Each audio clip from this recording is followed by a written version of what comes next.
Entonces nada, seguimos en la carta a los Hebreos. Una carta que nos está mostrando por sobre todas las cosas la importancia de creer. La importancia de tener fe. Pero no fe en la fe. Y ustedes dirán, ¿cómo que fe en la fe? Sí, a veces pudiera haber confusión y nosotros tenemos fe en la fe. Fe en cosas, no. La fe tiene que estar puesta única y exclusivamente en Cristo. Porque ese es el mayor regalo que tú y yo tenemos.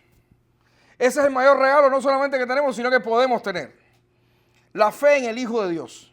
En ese que es mayor que todo y que todos. Y esta carta a los Hebreos es lo que nos está enseñando. Que podamos tener plena confianza, fe, seguridad, certeza en aquel que es mayor, que es superior a todo y a todos. Y hoy seguimos. Hoy seguimos en el capítulo 8, así que ténganlo ahí abierto, presente. Capítulo 8 de la carta a los Hebreos. Recuerden, no conocemos exactamente quién es el autor, quién fue el que la escribió. No pasa nada tampoco. Y vamos a estar viendo el capítulo 8 completo, es decir, los versículos desde el 1 hasta el 13. Y ¿saben qué? Me gustaría contarles una historia que seguro es una historia muy parecida a la que cualquiera de ustedes ha pasado en algún momento de su vida. Cuando nosotros dimos el viaje ahora a España, que gracias al Señor como familia, el Señor nos regaló y fuimos los 4 y decimos que ese es el viaje de nuestras vidas, ¿no? Porque no creo que haya otro igual. Por lo menos no por mí. Ya si los muchachos nos quieren regalar algo, bueno, ellos ya cuando crezcan y ganen dinero nos regalarán algo, pero ya por mí no creo que haya más ninguno. Y era un viaje que a mí particularmente me daba un poco de temor, porque yo estaba yendo a un país que no conocía, estaba llegando a un aeropuerto que no conocía, estaba llegando a un lugar que era desconocido para mí, no sabía cómo funcionaban las cosas, había tratado de estudiar, investigar muchísimas cosas, pero no sabía. Y todo me aterrorizó un poco más cuando me enteré que nos estaban esperando en una terminal y nosotros íbamos a aterrizar en otra. En fin, fue una tragedia ahí que nos complicó un poco la vida, ¿no? Pero qué bueno que cuando llegamos al aeropuerto, pues nos encontramos con un grupo de muchachos que estaban para eso, ¿no? Que eran los anfitriones del evento. Y estos muchachos fueron realmente los intermediarios o los representantes de nosotros a la hora de llegar. Si nosotros no tuvimos que estar pensando ahora cómo encontrar un transporte, un taxi o un bus o un metro, no sé qué, para ir hasta el hotel, cómo va a ser la cosa en el hotel, cómo va a pasar, ese grupo de muchachos se encargaron de todo eso. Pero no solamente en ese momento, sino que ellos se encargaron también en toda la estancia de ser nuestros representantes, nuestros intermediarios, es decir, todo lo que nosotros, si en algún momento necesitábamos algo, era solamente llamarlos por teléfono, escribirles, y ellos estaban ahí para eso. Y qué bueno es en esta vida contar en momentos así puntuales de nuestra vida que no sabemos exactamente qué hacer. Qué bueno contar con alguien, con un intermediario, con un representante que nos ayude a hacer las cosas. Los trabajadores sociales de este país. ¿Cuántos viejitos no hay por ahí que no saben ni cómo sacar una cita, un appointment? Si para uno es complicado, imagínense, qué bueno tener un trabajador social que te haga todas las cosas y que solamente te llame y te diga, Aida, perdóname Aida, no es por decir, no. Olvídense lo de viejito. Cualquiera persona que necesite un trabajador social, Aida, tienes appointment el día tal, las medicinas tienes que comprarlas en tal lugar. ¿Se dan cuenta? Eso es fundamental en nuestras vidas. El pasaje que estaremos viendo hoy nos muestra a Cristo, a este sumo sacerdote, según el orden de Melquisedec. Recuerden que vimos el capítulo 7, como el mayor y mejor intermediario de un mayor y mejor pacto que Dios ha establecido con nosotros. El mejor intermediario que tú y yo podemos tener en este mundo lleno de conflictos, lleno de guerras y de situaciones complicadas, es el Señor Jesucristo. La semana pasada, pudimos ver al Señor como el gran, único y eterno sacerdote según el orden divino. El orden de Melquisedec, recuerdan.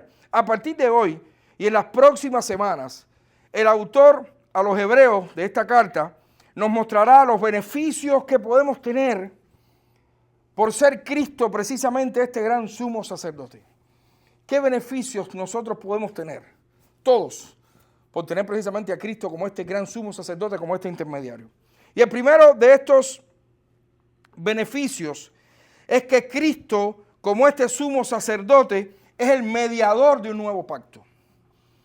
Cristo, como este sumo sacerdote, es el mediador de un nuevo pacto y estaremos viendo qué significa esto. Vamos a leer Hebreos 8, del 1 al 13. Hebreos 8, del 1 al 13. Dice así la palabra del Señor. Me perdonan, no sé si se han dado cuenta en estos últimos, cada vez que leo la Biblia, a veces me equivoco un poco. Es porque estos espejuelos los tengo que cambiar. Ya los necesito, ¿cómo se llama esto? Progresivo. Pero con el tiempo y un ganchito ya lo tendremos. Así que dice así la palabra de nuestro Señor.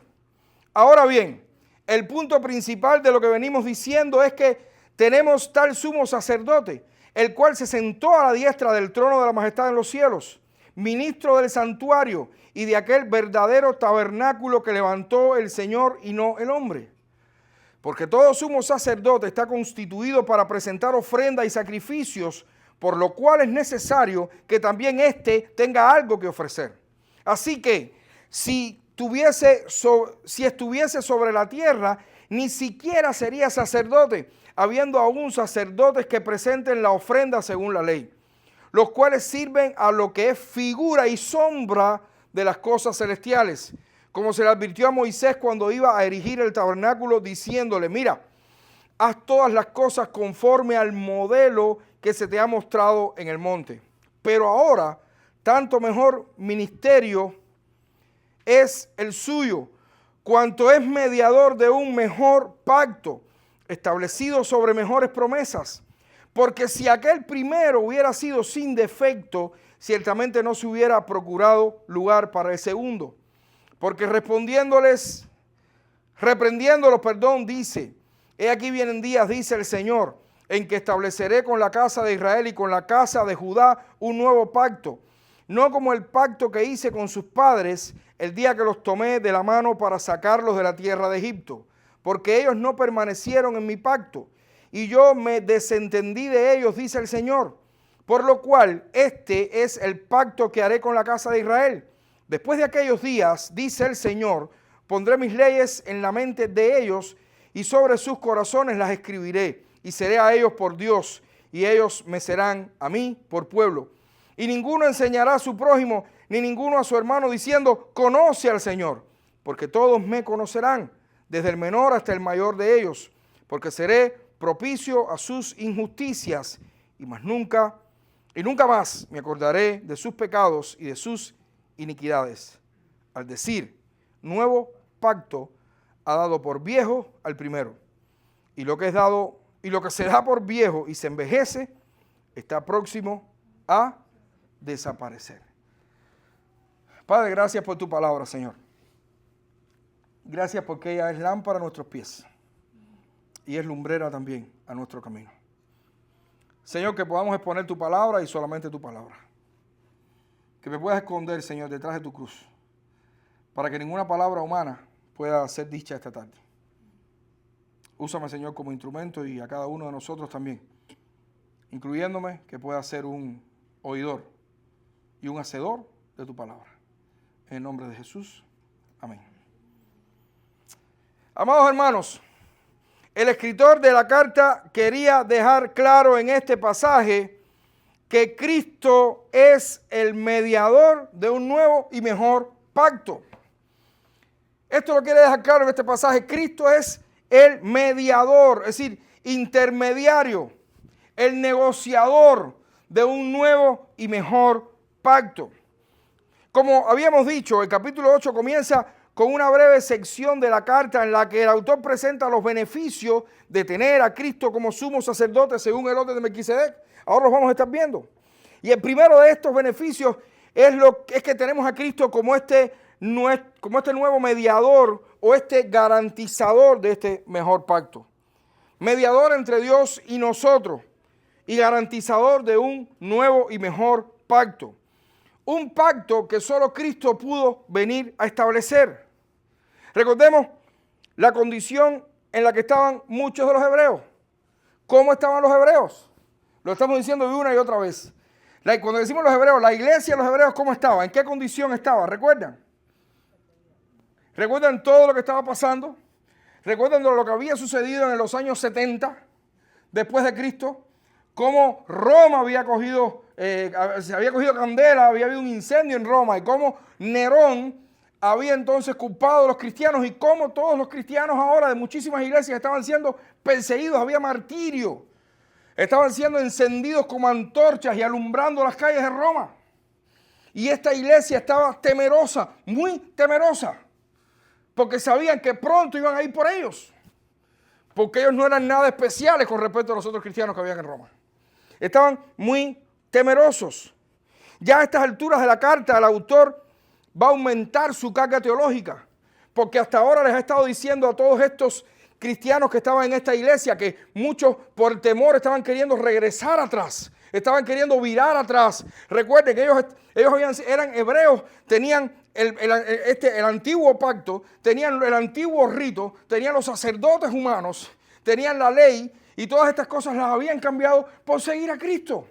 Y ahora les estaban sobreviniendo todas estas cosas, y de alguna manera estaban diciendo, caramba, yo dejé toda mi seguridad para seguir a este hombre, y ahora mira todo lo que me está viniendo encima.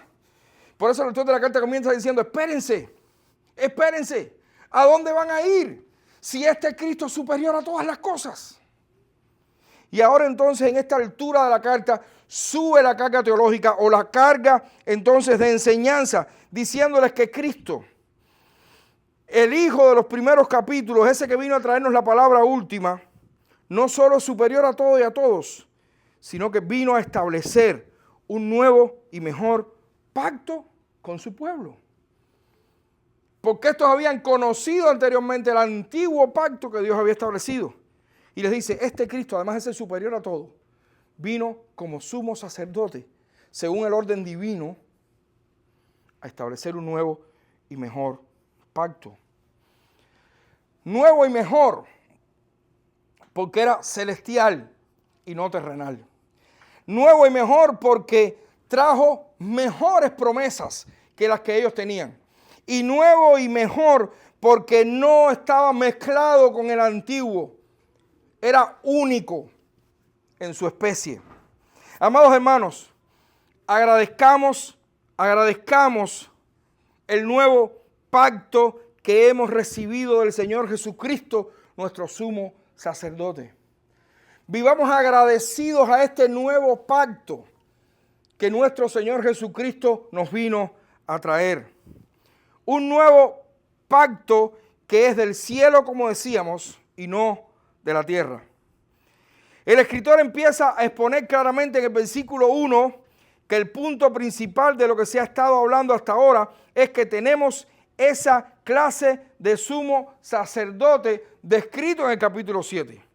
¿Qué clase de sacerdote? Uno que se sentó a la diestra del trono de la majestad de los cielos. Ese sumo sacerdote que nosotros tenemos, del cual está hablando el autor de los Hebreos, ese que nos trajo la última palabra, ese que es superior a todas las cosas, está sentado a la diestra del trono de la majestad en los cielos. Muy interesante esta frase, porque muestra a Dios como el soberano majestuoso de todas las cosas, y Cristo, habiéndose sentado a la diestra, indica que también forma parte de ese gobierno celestial. Pero que su tarea, además de gobernar como el Rey absoluto que es nuestro Señor, también sería la de ministrar. ¿Dónde? ¿Dónde está ministrando Cristo ahora? ¿Aquí en la tierra? No. Ministrar en su santuario celestial como siervo, como ministro de aquel tabernáculo que fue levantado por Dios mismo y no por los hombres. Miren, es bello, hermoso, la manera en la que el autor de los Hebreos y todos los autores bíblicos nos muestran cómo todo el Antiguo Testamento era una sombra, una imagen de todo lo que habría de venir. Pero una imagen también del reino de los cielos. Es precioso. Por eso aquí el autor está diciendo, este Cristo reina y ministra, no aquí en la tierra, no en un tabernáculo hecho por hombres, no en un templo hecho por manos humanas, está ministrando en el tabernáculo celestial, en el tabernáculo del reino de los cielos, está ministrando en el templo celestial. está ministrando en este universo. Porque ¿saben qué? Dios es tan grande que no puede habitar en templos hechos por manos humanas. Por eso el templo de Dios, ¿saben qué cosa es? Toda su creación, todo el universo, todo es suyo. Ahí es donde ministra nuestro Señor. Y ahí está ahora ministrando nuestro Señor Jesucristo. Jesús ascendió al cielo, a ese santuario celestial. Y lo hizo precisamente porque el pacto que Él nos vino a traer era celestial y no terrenal. ¿Saben qué? Y esto es algo que quiero hacer un paréntesis, un comercial teológico. Perdón, pero creo que es muy importante. Porque escuchamos por ahí muchas veces gente diciendo, yo voy a hacer pacto con Dios.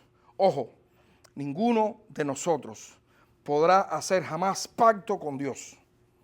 Ninguno de nosotros tiene la más mínima condición de santidad ni de nada por el estilo para llegar delante de Dios y decirle, quiero hacer pacto contigo.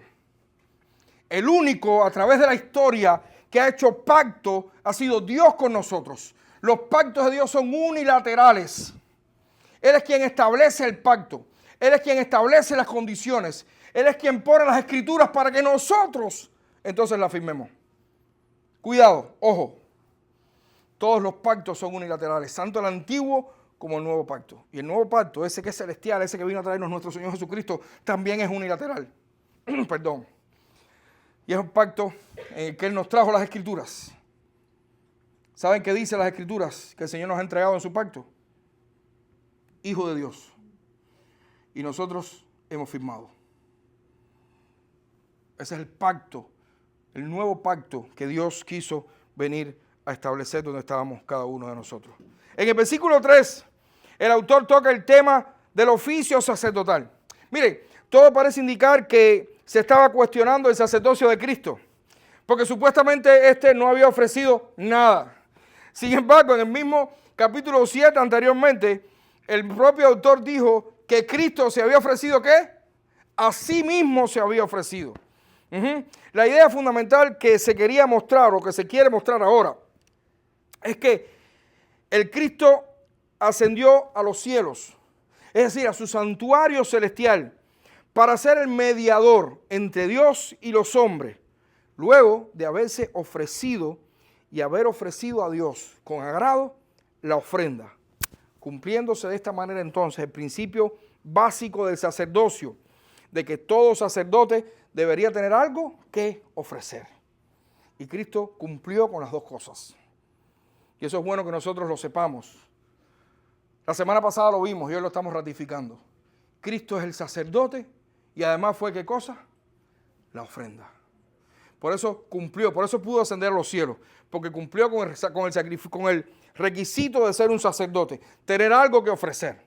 Él era el sacerdote y a la vez se ofreció a sí mismo. A partir del versículo 4, el escritor entonces vuelve a enfatizar el hecho de que el sacerdocio de Jesús es de un orden diferente. Por eso dice que si estuviera aquí en la tierra, ni siquiera fuera sacerdote, porque los que tienen que ofrecer en el templo de Jerusalén, los que tenían que ofrecer en el templo de Jerusalén, ya están establecidos. Aunque por supuesto sirviendo y ministrando a lo que es figura, a lo que es sombra nada más de las cosas celestiales. Porque claramente a Moisés se le había dicho, y aquí entonces está citando Deuteronomio 25, que hiciera todas las cosas conforme a qué. Conforme al modelo que se le había mostrado en el monte. Hermano, qué interesante. Cómo a Moisés se le dijo, para poder ministrar, para que haya liturgia, para que haya un sacerdocio en el antiguo pacto, para que haya sacerdotes, para que se puedan ofrecer ofrendas o entregar ofrendas, pues es necesario, Moisés, que tú construyas un tabernáculo, un santuario. ¿Saben cómo Moisés construyó el santuario, verdad? Hay un detalle que a mí siempre me llamó poderosamente la atención. Y es que el lugar santísimo, donde tenía que entrar el sacerdote, recuerdan, una vez al año, para pedir perdón por el pueblo, un año más. ¿Cómo eran las dimensiones? ¿Recuerdan cómo eran las dimensiones de ese lugar santísimo? Ese lugar santísimo era cúbico. Ese lugar santísimo tenía el mismo largo, el mismo ancho y la misma altura. Es decir, era un cubo clásico, una figura geométrica, volumétrica, un cubo. ¿Saben qué? Sombra y figura, modelo de la ciudad celestial. Apocalipsis nos dice que la ciudad celestial, la Jerusalén celestial, sería una ciudad que tendría el mismo largo, el mismo ancho y la misma altura. Durante muchísimos años a mí me confundió grandemente esto. Las ciudades son bidimensionales. Las ciudades tienen ancho y largo. Algún que otro edificio un poco más alto que el otro, pero ¿qué es eso de una ciudad cúbica?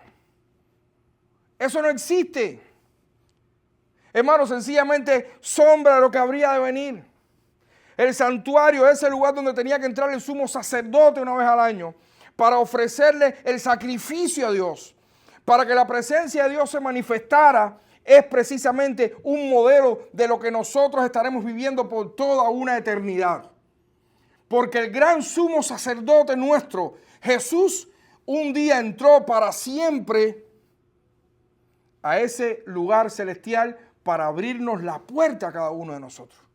De manera que nosotros viviremos no en una ciudad tridimensional, nosotros viviremos en el lugar donde Dios se va a manifestar por toda la eternidad. Ya no necesitaremos ningún mediador. Ya no vamos a necesitar que se ofrezca nada por nosotros porque nuestro Señor lo ofreció una vez y para siempre.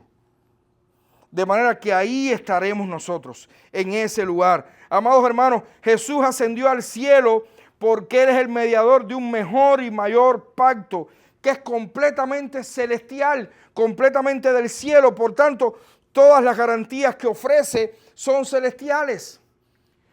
El Señor no nos está ofreciendo a nosotros una garantía terrenal. Mira, yo te garantizo un buen trabajo. Yo te garantizo una familia perfecta. Yo te garantizo una casa. Yo te garantizo el sueño americano o la siesta española. Cualquiera de las dos. No. Yo te garantizo mi reino. Yo te garantizo mi presencia por toda la eternidad. Es lo que nuestro sumo sacerdote celestial nos está garantizando hoy. Porque su reino o su pacto, el pacto que Él nos vino, pacto que Él nos vino a traer, no es de esta tierra, sino es celestial. Por tanto, hermano, perseveremos en este pacto. Perseveremos en este pacto, que es el único que nos ha garantizado el cielo.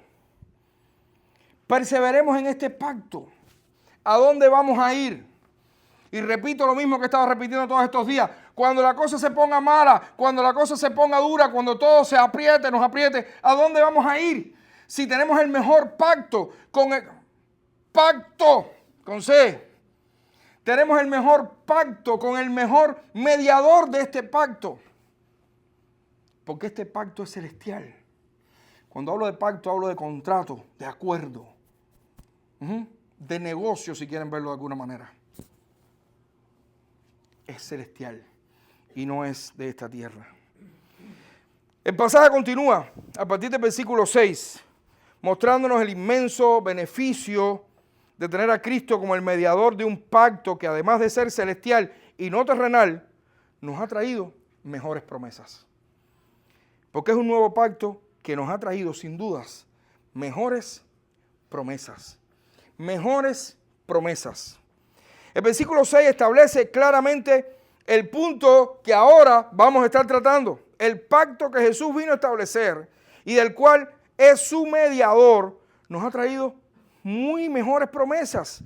Y estas mejores promesas son registradas ampliamente en los siguientes versículos hasta el 12. El autor nos va a estar citando ahora al profeta Jeremías. Porque a partir de ahora, desde el versículo 6 al versículo 12, es una cita que el autor hace del profeta Jeremías.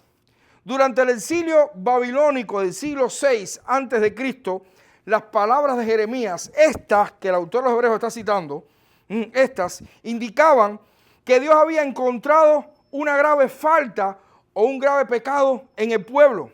Cuando él prometió un nuevo pacto, fue porque había algo que andaba muy mal con el primer pacto que había establecido. ¿Y dónde estableció Dios su primer pacto? ¿Recuerdan? ¿Recuerdan el Éxodo? ¿Recuerdan el monte Sinaí? ¿Recuerdan a Moisés? ¿Recuerdan cuando Dios llamó a Moisés al monte Sinaí, a la cima del monte? ¿Qué fue lo que Dios le dio a Moisés? Las 2 tablas de piedra, con el pacto escrito en ellas. Y Dios le dijo a Moisés, si hicieres todas estas cosas, seréis mi especial tesoro, mi pueblo, y yo habitaré con ustedes. Ese fue el primer pacto. Pero el profeta Jeremías, en esta cita que el autor de los Hebreos toma y escribe aquí en la carta, dice que algo pasó mal en el primer pacto. Por eso era necesario uno nuevo. El problema principal estaba en el pueblo, no en el pacto, en el pueblo. Debido a que ellos no habían permanecido fieles ¿a qué? Al pacto anterior, como nos muestra el versículo 9. Y por tanto, le sobrevino el juicio primario en el exilio. El escritor de esta carta continúa el análisis para mostrarnos que parte del problema era el ritual que había sido diseñado para ayudar al pueblo hasta que viniera el tiempo de reformar todas las cosas, como veremos más adelante en el 9:10. Pero que estaba limitado en cuanto al efecto que iba a traer. Es bueno notar que esta cita de Jeremías 31, del versículo 31 al versículo 34, este nuevo pacto se establece con la casa de Israel, pero también se establece con la casa de Judá. No se hace una mención específica, en este caso a los gentiles. A los gentiles, pero sabemos que los gentiles también iban a compartir estas bendiciones. Seguro las iban a compartir también. ¿Cuáles son esas mejores promesas según el profeta Jeremías? ¿Cuáles son estas mejores promesas que vino a traernos el profeta Jeremías o que dice el escritor de los Hebreos que el profeta Jeremías nos vino a mencionar? En primer lugar, las mejores promesas son que iba a poner Dios en ese nuevo pacto, iba a poner sus leyes en la mente de ellos y sobre sus corazones las iba a escribir. ¿Dónde estaban escritas las primeras leyes? Las leyes en el antiguo pacto, ¿dónde estaban escritas? En piedra. En el nuevo pacto, ¿dónde están escritas las leyes de Dios? En los corazones de todos aquellos que crean. De esta manera ya el pueblo nunca más iba a ser el problema, porque Dios mismo dará el deseo y la capacidad de agradarle. Esa es la mayor garantía de la permanencia de este nuevo pacto, porque ambas partes siempre estarán de acuerdo, de manera que para siempre Él será Dios para nosotros y nosotros seremos pueblo para Él, porque sus leyes no estarán escritas en una piedra afuera, ahora sus leyes están escritas acá, dentro de nosotros. Y la otra gran promesa es que ninguno enseñará a su prójimo, ni ninguno a su hermano, diciendo, conoce al Señor, porque todos los suyos le conocerán, desde el menor hasta el mayor de ellos. Dios prometió también por boca de Jeremías que todo miembro de la comunidad del nuevo pacto, todo creyente en Cristo, le conocería de manera personal y directa. Y eso es una realidad, hermano. Cuando uno es creyente en Cristo, nadie tiene que decirte, conoce al Señor. Porque ya tú fuiste conocido por el Señor. Y sus leyes están en tu corazón. La iglesia está para ayudar, para apoyar, para levantar, para sostener al que se cae. Pero ya no para enseñar constantemente. Recuerda lo que está escrito. Porque eso está escrito acá. Es solamente despertar, despierta un poco. Mira lo que dice la palabra. Vamos a orar. Recuerda, recuerda, recuerda. Porque solo tenemos que recordar. Porque todo lo sabemos. Porque el Espíritu Santo de Dios está en nosotros y nos muestra todas las cosas. ¡Qué bendición! Entienden que no hay manera en la que nos podamos perder. Porque el problema nunca va a estar en nosotros.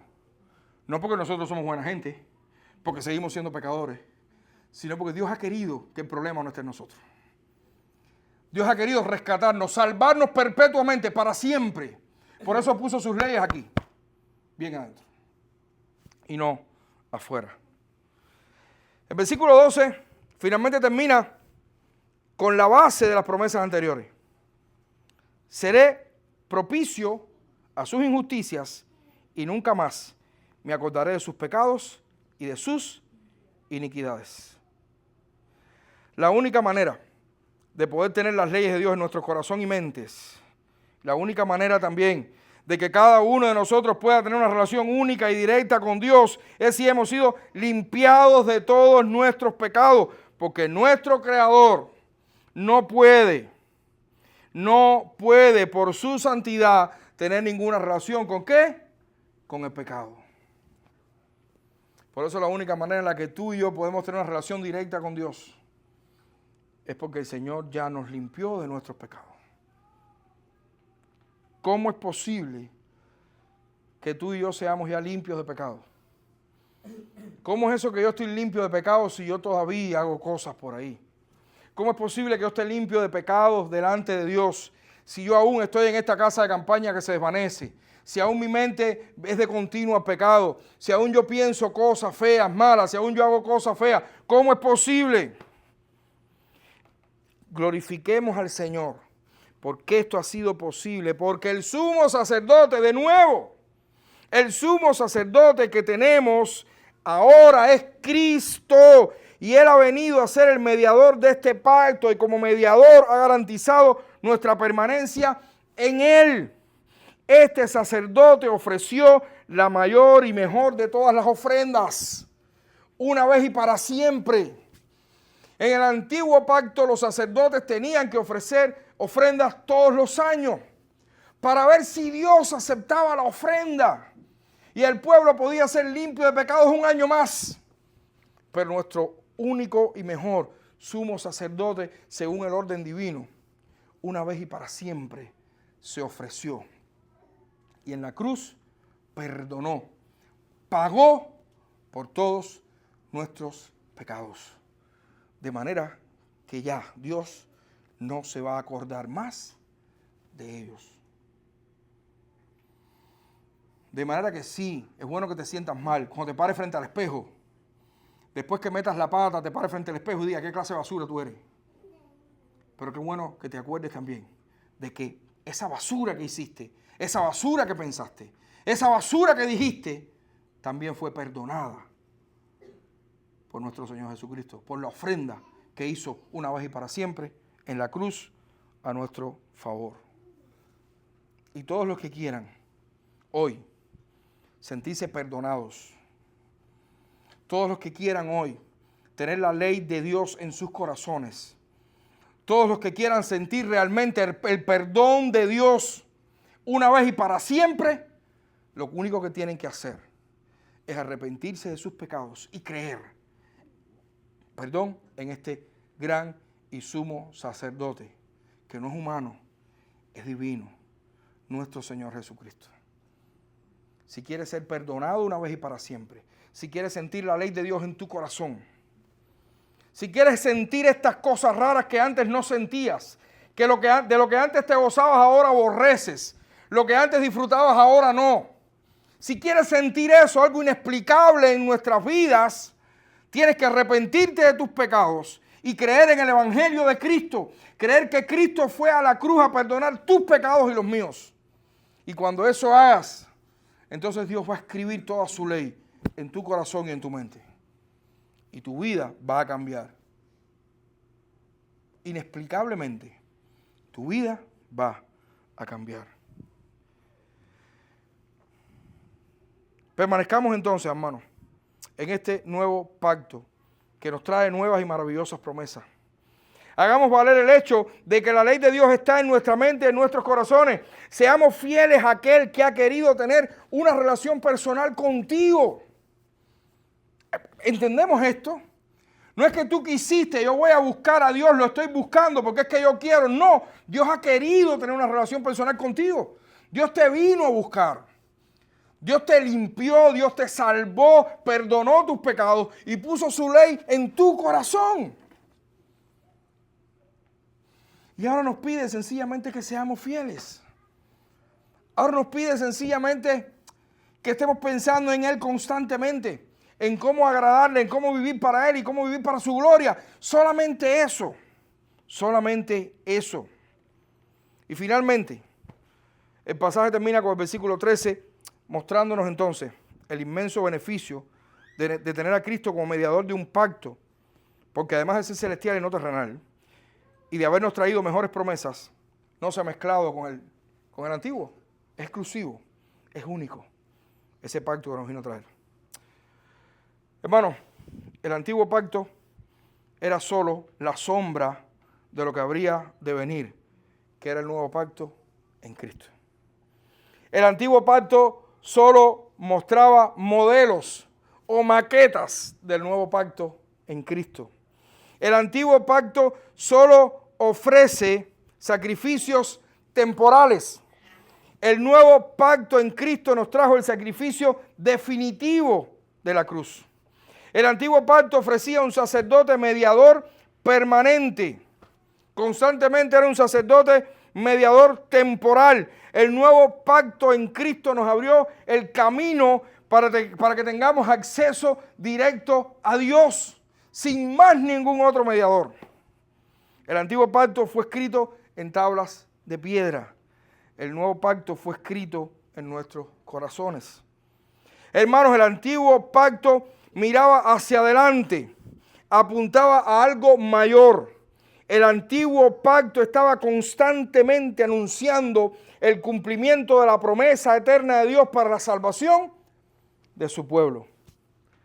El antiguo pacto siempre, siempre, siempre nos ha dirigido a una persona, a Cristo, que desde la eternidad fue el designado para traernos el definitivo y nuevo pacto de salvación de Dios para nosotros, que somos su pueblo escogido. Concluimos. Tener a Jesús como nuestro gran sumo sacerdote celestial indiscutiblemente nos brinda grandes beneficios. Y hoy hemos visto el primero de tres que básicamente nos mostrará esta sección de la carta a los Hebreos. Este primer beneficio es que tenemos un nuevo pacto. Un nuevo pacto. Un sacerdote diferente es necesario que tenga un sistema ritual diferente, es necesario que tenga un mediador diferente, promesas diferentes y una diferente manera de recibir el perdón de Dios. Y esto último es básicamente el fin deseado y adquirido gracias al sacerdocio de Cristo. Nuestros pecados han sido perdonados, hermanos. Nuestros pecados han sido borrados para siempre. Nada en ningún sistema ritual es válido si no culmina con el perdón del que participa. Y el antiguo pacto perdonaba solo por un escaso periodo de tiempo. El nuevo pacto nos ha perdonado para siempre. El mediador de este nuevo pacto ha provisto que este tipo de perdón perpetuo esté garantizado para todos los que formemos parte de este nuevo pacto. Garantía total. Tenemos un pacto celestial con mejores promesas y único en su esencia. ¿Qué más podemos pedir? ¿Qué más vamos a pedir? ¿A dónde vamos a buscar? ¿A dónde vamos a ir? Aunque esto se ponga malo con las guerras, aunque nos empiecen a perseguir, aunque de pronto gire todo de una manera impensable, comiencen a perseguirnos, ¿a dónde vamos a ir? Si tenemos el mejor sacerdote, el mejor pacto, las mejores promesas, ¿a dónde vamos a ir? A Dios sea la gloria por los siglos de los siglos, por este nuevo pacto que nos ha traído el perdón perpetuo de nuestros pecados. En ningún otro lugar hay salvación. ¿A dónde vamos a ir? ¿A dónde iremos, Señor? Si solo tú tienes palabras de vida eterna. Vamos a orar. Padre, gracias. Gracias por tu palabra, Señor.